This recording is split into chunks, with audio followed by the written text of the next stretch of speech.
Hello दोस्तों, स्वागत है आपका अपने इस चैनल फैक्ट स्टडी में। आज की इस वीडियो में हम डिस्कस करने वाले हैं 25 दिसंबर से 31 दिसंबर के टॉप 30 मोस्ट इंपोर्टेंट क्वेश्चन जो आपका करंट अफेयर्स रिवीजन होता है, एक तरीके से आपका टेस्ट भी होता है। वीडियो के लास्ट में आपको बताना है 30 में से कितने क्वेश्चन आपके सही हुए।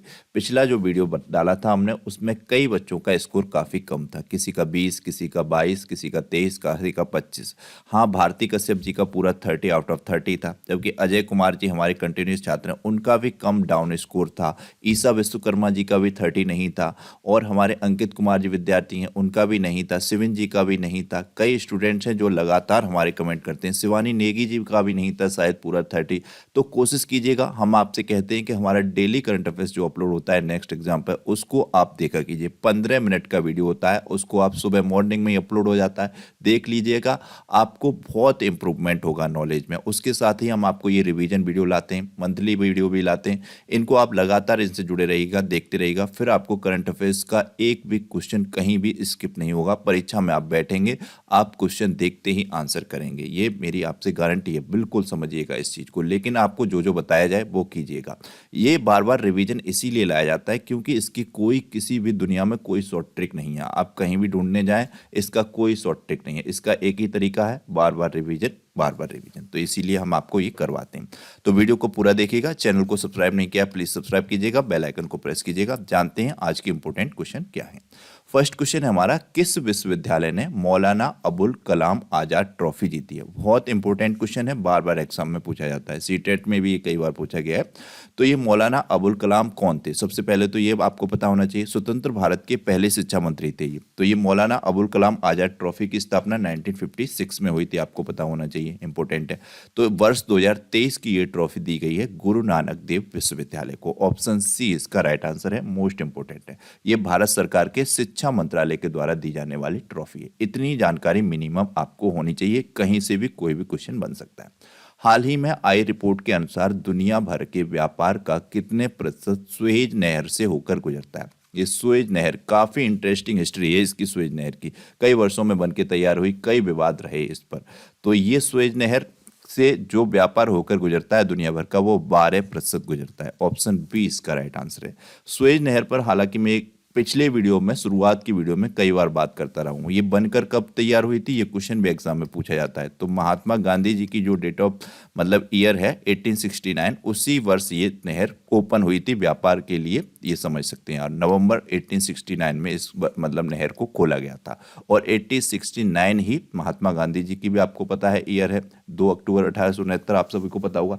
इसलिए कनेक्ट कर रहा हूं कि थोड़ा सा आपको ध्यान रह जाए। और कोई विशेष शॉर्ट ट्रिक नहीं होती है, खुद से जो हम डेवलप करते हैं वही काम आता है। तो ये इसीलिए बताया गया। सुएज नहर का इतिहास इतना इंपॉर्टेंट है, बहुत ज़्यादा। इस पर कई विवाद रहे, अमेरिका ने काफ़ी इस पर अड़ंगे भी खड़े किए हैं, लेकिन वर्तमान में ये मिस्र के उसमें आता है। मिस्र का ही इस पर पूरा अधिकार है, इजिप्ट मिस्र का, ये ध्यान रखना है। इस पर एक वीडियो मैं करूंगा सुएज नहर पर। किसने कार्तिक आर्यन को अपना फुटबॉल का ब्रांड एम्बेसडर नियुक्त किया है? तो सोनी स्पोर्ट्स ने कार्तिक आर्यन को फुटबॉल का अपना ब्रांड एम्बेसडर नियुक्त किया है। ऑप्शन बी इसका राइट आंसर है। किसे साहित्य अकादमी पुरस्कार के लिए चुना गया है? तो वर्ष 2023 का साहित्य अकादमी पुरस्कार के लिए सोरो खेबम गम्पेनी को चुना गया है। ये त्रिपुरा की हैं और ये मणिपुरी कवि मतलब लेखिका हैं, एक तरीके से मणिपुरी शैली में कविताएं करती हैं। तो इनकी एक कविता है यांग गंबा नाग हल्लो, इसको ये 2023 का साहित्य अकादमी पुरस्कार प्रदान किया गया है। ये प्रत्येक वर्ष दिए जाते हैं, ये अलग अलग भाषाओं में भी दिए जाते हैं, हिंदी के लिए, उर्दू के लिए, संस्कृत के लिए, तमिल के लिए। तो इस पर एक अलग से वीडियो होना चाहिए था। हालांकि मैंने जो खेल वाले पुरस्कार थे उस पर तो वीडियो बनाया है, इस पर नहीं कर पाया। आप स्टूडेंट कहेंगे तो एक वीडियो साहित्य अकादमी पुरस्कार पर मैं आपको लेकर आऊंगा अच्छा सा। तो इसकी स्थापना आप सभी को पता होगी 1954 में की गई थी। साहित्य अकादमी पुरस्कार की वर्ष 2023 का सोरो खेबम गम्पेनी को दिया गया है। वेरी इंपॉर्टेंट है, ध्यान रखिएगा। तीसरे अटल गौरव सम्मान समारोह का आयोजन कहां पर किया गया है?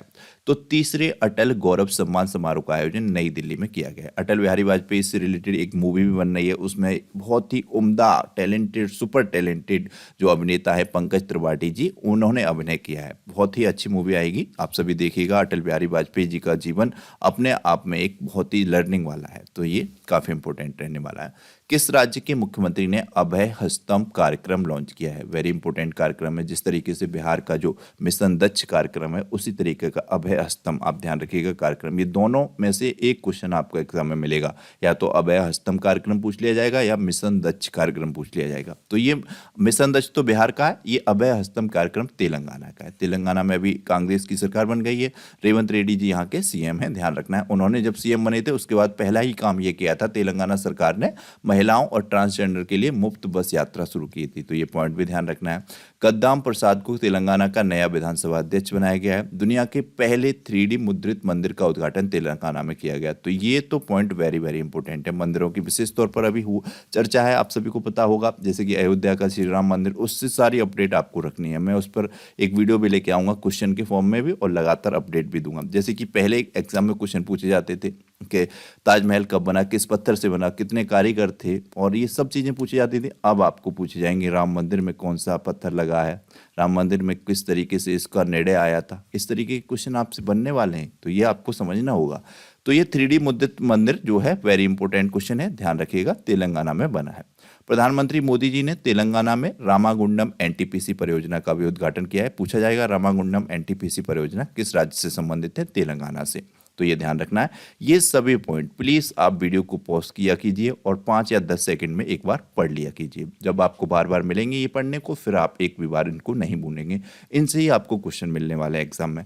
भारत के पहले पनडुब्बी पर्यटन का अनावरण कहाँ पर किया जाएगा? भारत के पहले पनडुब्बी पर्यटन अनावरण ये गुजरात में किया जाएगा। ऑप्शन बी इसका राइट आंसर है। गुजरात में अभी हाल ही में कॉरपोरेट कार्यालय, जो कि दुनिया का सबसे बड़ा कार्यालय है, सूरत में बनकर तैयार हुआ है। इसका उद्घाटन भी प्रधानमंत्री मोदी जी ने किया था। कोका कोला की बॉटलिंग यूनिट गुजरात में 3000 करोड़ रुपए का निवेश करने वाली है।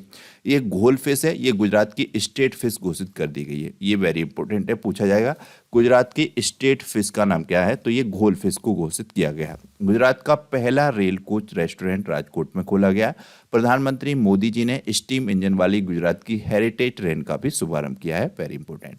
इसरो ने अगले 5 वर्षों में कितने जियो इंटेलिजेंस उपग्रह लॉन्च करने की योजना बनाई है? तो इसरो ने अगले 5 वर्षों में 50 जियो इंटेलिजेंस उपग्रह लॉन्च करने की योजना बनाई है। यानी कि प्रत्येक वर्ष ये 10 जियो इंटेलिजेंस उपग्रह लॉन्च करेगा, इसरो के द्वारा लॉन्च किए जाएंगे, इंपॉर्टेंट है।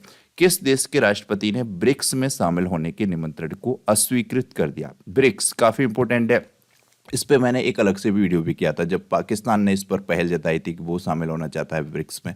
लेकिन एक ऐसा देश भी है जिसने ब्रिक्स में शामिल होने से मना कर दिया। उसको इनविटेशन भी किया गया ब्रिक्स की तरफ से शामिल होइएगा, लेकिन उसने मना कर दिया। ये है अर्जेंटीना। ऑप्शन सी इसका राइट आंसर है। वेरी वेरी इंपॉर्टेंट क्वेश्चन है और पूछा जाएगा पाकिस्तान से रिलेटेड भी। एक ब्रिक्स पे जो मैंने वीडियो किया है पीछे, आप उस पर प्ले लिस्ट में फैक्ट एनालिसिस वाली में जाके देख सकते हैं। फैक्ट एनालिसिस वाली वीडियो जरूर देखा कीजिए, वेरी वेरी इंपॉर्टेंट वीडियो होती है। उसमें डिटेल में मैं सभी पॉइंट बताता हूं। कहीं से भी कितना भी कोई घुमा फिरा के क्वेश्चन पूछ लेगा, आप उसमें कर ले जाएंगे।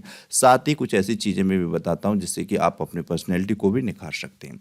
तो ये ब्रिक्स में, जैसा कि आपको पता है, रूस में होनी है 2024 में, इसकी रूस अध्यक्षता करेगा। लेकिन अर्जेंटीना एक दक्षिण अमेरिकी कंट्री है, इसने मना कर दिया है। चाइना चाहता था कि अर्जेंटीना शामिल हो जाए, लेकिन अर्जेंटीना ने स्वतः ही मना कर दिया। अर्जेंटीना के राष्ट्रपति का नाम भी इंपॉर्टेंट है, जेवियर माइली। ये हाल ही में अभी बने हैं नए राष्ट्रपति, तो जेवियर माइली का नाम भी ध्यान रखिएगा। इन्होंने साफ मना कर दिया, हमको ब्रिक्स में शामिल नहीं होना। पाकिस्तान जबकि लगा पड़ा है, सोर्स भी लगा रहा है, चाइना से भी रूस से भी गुहार कर रहा है कि हमें शामिल कर लिया जाए, लेकिन उसको शामिल नहीं किया जा रहा। किसने मिस महाराष्ट्र 2023 का खिताब जीता है? तो केतकी रावत, इन्होंने जीता है मिस महाराष्ट्र 2023 का खिताब। ये कुछ अन्य अवार्ड हैं जैसे कि Miss India USA Rijul Maini, Praveena Anjana Miss International India 2023, Miss Universe Netherland का खिताब जीतने वाली ट्रांसजेंडर पहली महिला बनी है Rikkie Valerie Kolle. Femina Miss India 2022 का खिताब सिनी शेट्टी ने जीता है। मिस इंडिया वर्ल्ड वाइड 2022 का खिताब खुशी पटेल, ये आपको ध्यान रखना है, खुशी पटेल वाला क्वेश्चन ज़्यादा इंपॉर्टेंट है। 12वें दिव्य कला मेला 2023 का उद्घाटन कहाँ पर हुआ है? तो 12वें दिव्य कला मेला 2023 का उद्घाटन सूरत में किया गया है। ऑप्शन बी इसका राइट आंसर है, वेरी इंपॉर्टेंट है। किस राज्य सरकार ने स्वच्छ ऊर्जा को बढ़ावा देने के लिए हरित हाइड्रोजन नीति लागू करने के निर्देश दिए? स्वच्छ ऊर्जा को बढ़ावा देने के लिए किस राज्य ने हरित हाइड्रोजन नीति को लागू करने का निर्देश दिया? तो ये उत्तर प्रदेश में दिया गया है। ऑप्शन बी इसका राइट आंसर है। ध्यान रखना है आपको, उत्तर प्रदेश ने जो है स्वच्छ ऊर्जा को बढ़ावा देने के लिए हरित हाइड्रोजन नीति को लागू करने के निर्देश जारी किए हैं। किस देश द्वारा तलाही और नासिर क्रूज मिसाइलों का अनावरण किया गया? तो ये सबसे पहले तो पूछा जा सकता है कि नासिर क्रूज मिसाइल किस देश से संबंधित है, तलाही मिसाइल किस देश से संबंधित है? तो इनका अनावरण ईरान में किया गया। ईरान की मिसाइलें हैं ये, ध्यान रखिएगा। इस तरीके से ही क्वेश्चन पूछा जाएगा। नासिर क्रूज मिसाइल किस देश की है, तलाही मिसाइल किस देश की है, तो ये आप ध्यान रखिएगा। ईरान ने नूर 3 उपग्रह का कक्षा में प्रक्षेपित किया। ईरान में मोहाजिर 10 ड्रोन का उद्घाटन किया गया। ईरान संघाई सहयोग संगठन का नया स्थायी अध्यक्ष सदस्य भी बन गया है। ईरान ने दूसरे सैन्य उपग्रह नूर 2 का भी सफल परीक्षण कर लिया है। ईरान ने नई पीढ़ी की बैलिस्टिक मिसाइल खैबर का सफलतापूर्वक परीक्षण किया। ये पूछा जाएगा खैबर मिसाइल किस देश की है, तो ये ईरान की है। किस देश ने नए साल के जश्न पर पाबंदी लगा दी?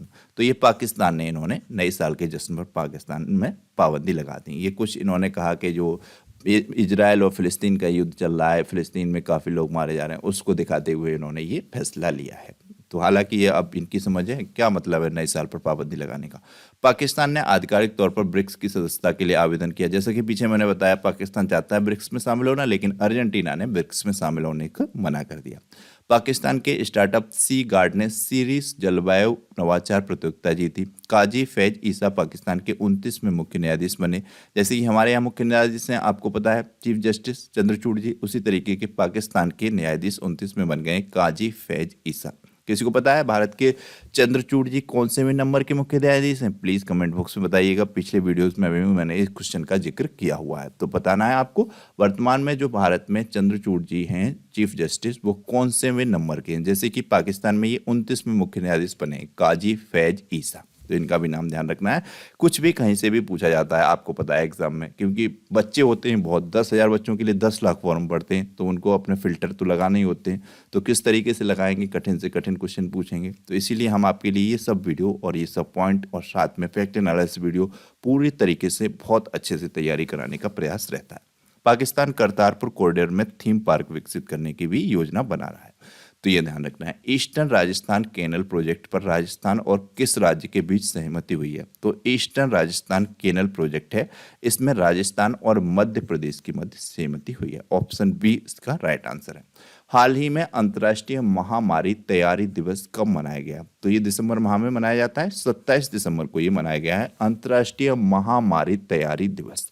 ये दिसंबर माह के इंपॉर्टेंट डे हैं, जैसे कि 1 दिसंबर को विश्व एड्स दिवस मनाया जाता है, बीएसएफ का स्थापना दिवस भी मनाया जाता है। 2 दिसंबर को विश्व कंप्यूटर साक्षरता दिवस मनाया जाता है। ये अंतर्राष्ट्रीय गुलामी उन्मूलन दिवस भी मनाया जाता है। इसके अलावा भारतीय नौसेना दिवस 4 दिसंबर को, ये विश्व मृदा दिवस 5 दिसंबर को, ये सशस्त्र झंडा दिवस या सशस्त्र सेना दिवस है, ये आपको ध्यान रखना है, ये 7 दिसंबर को मनाया जाता है। ये अंतर्राष्ट्रीय भ्रष्टाचार विरोधी दिवस 9 दिसंबर को मनाया जाता है। ये मानवाधिकार दिवस है 10 दिसंबर को, वेरी इंपॉर्टेंट है। इसके साथ ही ये विजय दिवस 16 दिसंबर को ध्यान रखना है। गोवा मुक्ति दिवस मोस्ट इंपॉर्टेंट है, आपको पता होना चाहिए। 1961 में गोवा पुर्तगाल से आजाद हुआ था, हमारे देश में आ गया था, पूर्ण रूप से शामिल हुआ था। ये राष्ट्रीय गणित दिवस 22 दिसंबर को, रामानुजन जी की जन्मतिथि वाले दिन 22 दिसंबर को ये राष्ट्रीय गणित दिवस मनाया जाता है, महान गणितज्ञ रामानुजन जी। तो ये राष्ट्रीय किसान दिवस 23 दिसंबर को मनाया जाता है। ये राष्ट्रीय उपभोक्ता दिवस 24 दिसंबर को। सुशासन दिवस आपको पता है अटल बिहारी वाजपेयी जी की जन्मतिथि वाले दिन सुशासन दिवस मनाया जाता है 25 दिसंबर को। ये वीर बाल दिवस मोस्ट इंपॉर्टेंट है, प्रधानमंत्री मोदी जी इस पर खास फोकस करते हैं, तो ये 26 दिसंबर को वीर बाल दिवस मनाया जाता है। ये जरूर ध्यान रखिएगा, 26 दिसंबर वाला वीर बाल दिवस मोस्ट इंपॉर्टेंट क्वेश्चन है, प्लीज इसको बिल्कुल भी स्किप नहीं कर सकते हैं। इसके अलावा क्वेश्चन है, कहाँ 1500 से अधिक लोगों ने तबला बजाकर गिनीज वर्ल्ड रिकॉर्ड बनाया है? तो वेरी इंपॉर्टेंट है, क्योंकि ये ग्वालियर में मनाया जाता है। प्रत्येक वर्ष तानसेन महोत्सव मनाया जाता है ग्वालियर में। ये 4 दिन का मतलब इनका कार्यक्रम चलता है, तो इस बार इन्होंने 1500 से अधिक लोगों ने तबला जाकर एक गिनीज वर्ल्ड रिकॉर्ड बनाया है ग्वालियर में। तो ये आप ध्यान रखिएगा, सीटेट में भी कई बार पूछा गया है कि ये तानसेन महोत्सव किस राज्य में मनाया जाता है, तो ये आपको ध्यान रखना है। किस राज्य ने 2023 में 40 लाख करोड़ रुपए से अधिक का निवेश हासिल किया है? तो ये उत्तर प्रदेश ने किया है। ऑप्शन बी इसका राइट आंसर है, 40 लाख करोड़ रुपए से अधिक का निवेश उत्तर प्रदेश ने हासिल किया। हाल ही में खोजे गए नए बैक्टीरिया का नाम किसके नाम पर रखा गया है? वेरी वेरी इंपॉर्टेंट क्वेश्चन है, आप जितने भी स्टार लगा सकते हैं लगा लीजिएगा, क्योंकि ये नया बैक्टीरिया जो खोला गया है इनमें साइंटिस्टों का कहना है कि ये कृषि के क्षेत्र में बहुत आमूल चूल परिवर्तन कर सकता है, नई क्रांति ला सकता है। ये इतना इंपॉर्टेंट बैक्टीरिया बताया गया है जिन भी साइंटिस्ट ने खोजा है उनके द्वारा कि ये पौधे की वृद्धि में विशेष योगदान रखता है। इस पर मैं एक फैक्ट एनालिसिस की वीडियो करने वाला था, लेकिन कुछ कारणवश नहीं कर पाया, परंतु अब देखो आगे आने वाले जो भी टॉपिक होंगे उस पर हम लेके आएंगे, उसमें मैं डिटेल में आपको जानकारी देता हूँ। तो प्लीज़ उन वीडियो को स्किप मत किया कीजिए, वो वीडियो जरूर देखा कीजिए, वेरी इंपॉर्टेंट वीडियोस होती हैं हमारी। तो ये नया बैक्टीरिया खोजा गया है, मतलब जिनका नाम दिया गया रविन्द्रनाथ टैगोर जी के नाम पर। विश्व भारती का संगठन है, इसने ये नाम दिया है रविन्द्रनाथ टैगोर जी के नाम पर। इसका नाम क्या दिया है बैक्टीरिया का, तो ये आप ध्यान रखना, पेंटोया टैगोरी, पेंटोया टैगोरी इसका नाम दिया गया है। जो नया बैक्टीरिया खोला गया है इसका नाम दिया गया है पेंटोया टैगोरी, ये आप ध्यान रखिएगा। ये नाम बार बार इसीलिए मैं रिपीट कर रहा हूँ जिससे कि याद हो जाए आपको। नए बैक्टीरिया जो खोजा गया है कृषि क्षेत्र में, इसमें बहुत ही क्रांति आने की उम्मीद है, पौधे के विकास में अहम योगदान रखता है ये। इसका नाम है पेंटोया टैगोरी, रविन्द्रनाथ टैगोर जी से रिलेटेड ये नाम है, इन्हीं के नाम पर इसको रखा गया है। किस देश में दुनिया का सबसे बड़ा परमाणु संयंत्र फिर से शुरू करने की राह पर है, तो ये जापान। हालांकि पहले कहता था कि ये किसी प्रकार का कोई परमाणु संयंत्र से रिलेटेड कार्यक्रम नहीं करेगा, लेकिन अब ये दुनिया का सबसे बड़ा परमाणु संयंत्र फिर से शुरू करने की राह पर है, जापान। इंपॉर्टेंट है। जापान में आप सभी को पता होगा हिरोशिमा और नागासाकी दो सबसे बड़े परमाणु विस्फोट हुए थे। इसमें एक 6 अगस्त को हुआ था, एक जो है 9 अगस्त को हुआ था। एक लिटिल बॉय नाम का इसमें परमाणु बम गिराया गया था, एक फैट बॉय नाम का गिराया गया था। तो ये सब जानकारी आपको बताई जाती रहती है। हमारे वनडे जो करंट अफेयर्स की वीडियो होती है उसको नहीं देखा है प्लीज़ ज़रूर देखा कीजिए उसको। उससे 15 मिनट का वीडियो होता है आपका, 15 मिनट मॉर्निंग में आप देख लेंगे और आपकी इतनी ज़्यादा इंप्रूवमेंट होगा जिसका कोई जवाब नहीं। तो ये कुछ पॉइंट है, जैसे कि इसरो जापान की स्पेस एजेंसी की मदद से अगला चांद मिशन पूरा करेगा। अपने देश की कंपनी है ये इसरो, ये जापान की एजेंसी स्पेस एजेंसी है, उसकी मदद से अगला चांद मिशन पूरा करने की बात कर रहा है। जापान के याकाहोवा में डांसिंग पिकाचू कार्यक्रम का आयोजन किया गया। 2022 में जापान की संख्या जो हो जाएगी वो 80 लाख से अधिक घट जाएगी। भारत और जापान में 3 स्कॉर्पियन पनडुब्बी के निर्माण के लिए समझौता किया हुआ है। भारत सरकार ने जापान की मदद से पर्वतीय सड़क बुनियादी ढांचे के लिए दिशा निर्देश विकसित किए। तो ये आपको ध्यान रखने हैं, पॉइंट एक बार पढ़ लीजिएगा।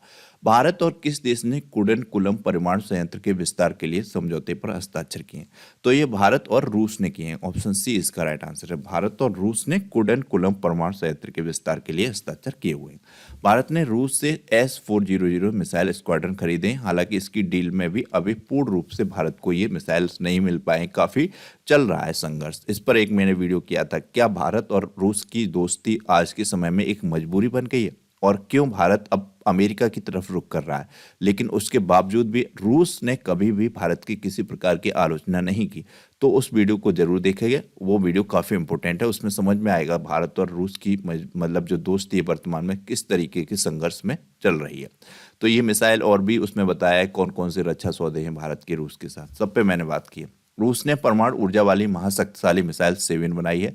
रूस 2024 में अपने रक्षा खर्च को 70% तक बढ़ाएगा। इस्लामिक बैंक शुरू करेगा रूस। तो पूछा जाएगा इस्लामिक बैंकिंग किस देश के द्वारा शुरू की गई, तो ये रूस के द्वारा शुरू की जा रही है। रूस का लूना 25 अंतरिक्ष यान चंद्रमा से टकराकर दुर्घटनाग्रस्त भी हो चुका है। तो पूछा जाएगा लूना 25 अंतरिक्ष यान किस देश का था, ये कहाँ पर गया था, चंद्रमा से टकराकर दुर्घटनाग्रस्त हुआ था।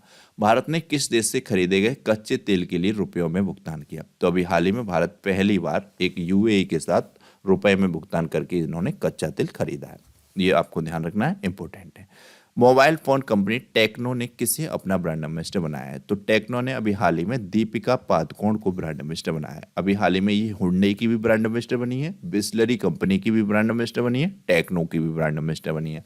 तो उम्मीद है इन 3 में से आपको एक क्वेश्चन पुलिस के एग्जाम में मिल सकता है। ये बिस्लरी की ब्रांड एम्बेसडर कौन है पूछ लिया जाए, हुंडई की कौन है पूछ लिया जाए, या टेक्नो की, तो ये इंपॉर्टेंट है। कुछ अन्य ये ब्रांड एम्बेसडर हैं, जैसे कि सीसीटीवी ब्रांड के ब्रांड एम्बेसडर सोनू सूद जी हैं, ASITIS न्यूट्रिशंस के रविंद्र जडेजा जी हैं, हॉसर पेन के ब्रांड एम्बेसडर रणबीर कपूर जी हैं, राडो घड़ी है जो आती हैं कैटरीना कैफ हैं, प्यूमा के नए ब्रांड एम्बेसडर मोहम्मद शमी बन गए हैं, विजय देवरकोड़ा फायरबोल्ट के हैं, जियो मार्ट के महेंद्र सोम धोनी। ये जियो मार्ट वाला काफ़ी इंपॉर्टेंट है, ध्यान रखिएगा। ये यूनिक्लो एक है, इसकी कटरीना कैफ है, ये भी इंपॉर्टेंट है। देश की पहली एआई सिटी कहाँ बनेगी? तो देश की पहली एआई सिटी लखनऊ में बनेगी, उत्तर प्रदेश के लखनऊ में। ब्रेकिंग द मोल्ड, री इमेजिंग इंडियाज इकोनॉमिक फ्यूचर, इस पुस्तक को किसके द्वारा लिखा गया है? तो ये पुस्तक काफी इंपॉर्टेंट है। रोहित लांबा और रघुराम राजन, इन दोनों व्यक्तियों के संयुक्त रूप से ये पुस्तक लिखी गई है, तो यह ध्यान रखिएगा। ये पुस्तक है एक सिंधिया और 1857 राकेश पाठक द्वारा लिखित है। मनोज सिन्हा ने warrior on wheels wheel chair to Padmashri पुस्तक का विमोचन किया। अशोक टंडन द्वारा लिखित पुस्तक है रिवर्स स्विंग, इसको भी ध्यान रखना है, इंपॉर्टेंट है। फोर्ब्स की सबसे ज्यादा कमाई करने वाली एथलीटों की लिस्ट में कौन शीर्ष पर रही है? तो ये इगा स्विटेक रही है। ऑप्शन सी इसका राइट आंसर है, फोर्ब्स की सबसे ज्यादा कमाई करने वालों की लिस्ट में। किसने मेरा भारत अभियान शुरू किया? तो ये अनुराग ठाकुर, जो वर्तमान में भारत के खेल मंत्री हैं, इनके द्वारा मेरा भारत अभियान शुरू किया गया। राष्ट्रीय बैडमिंटन चैंपियनशिप 2023 में महिला एकल का खिताब किसने जीता? तो ये अनमोल खरब ने जीता है। ऑप्शन सी इसका राइट आंसर है, ध्यान रखिएगा। नए भारतीय उच्चायुक्त संतोष झा ने किस देश में पदभार ग्रहण किया? तो ये श्रीलंका में किया। अभी हाल ही में श्रीलंका में पिछले वर्ष हमने देखा कितनी ज्यादा स्थिति खराब थी, लेकिन अब धीरे धीरे सुधार आ रहा है और इसमें कई देश और कई संगठन श्रीलंका की मदद कर रहे हैं, वित्तीय रूप से भी। भारत में इजराइल के राजदूत के रूप में किसे नियुक्त किया गया है? तो इजराइल के राजदूत के रूप में भारत में रूबेन अजार को नियुक्त किया गया है। ऑप्शन सी इसका राइट आंसर है, ध्यान रखिएगा। तो ये थे आज की वीडियो के टॉप 30 मोस्ट इंपोर्टेंट क्वेश्चन। आप कमेंट बॉक्स में ईमानदारी से बताइएगा कितने क्वेश्चन आपके ठीक हुए। सभी स्टूडेंट से उम्मीद करूंगा कि आप अपना स्कोर जरूर कमेंट करें कि 30 में से सर मेरे इतने क्वेश्चन सही हुए। वीडियो आपको कैसा लगा, revision current affairs, please comment box में फीडबैक कीजिएगा। और एक क्वेश्चन है, इसका आंसर कीजिएगा, किस देश ने एआई पर वैश्विक साझेदारी की मेजबानी की है? वेरी वेरी इंपॉर्टेंट क्वेश्चन है एग्जाम के लिए, आंसर जरूर करें क्वेश्चन का। चैनल को अब तक सब्सक्राइब नहीं किया, प्लीज सब्सक्राइब कीजिएगा, बेल आइकन को प्रेस कीजिएगा। Thank you so much.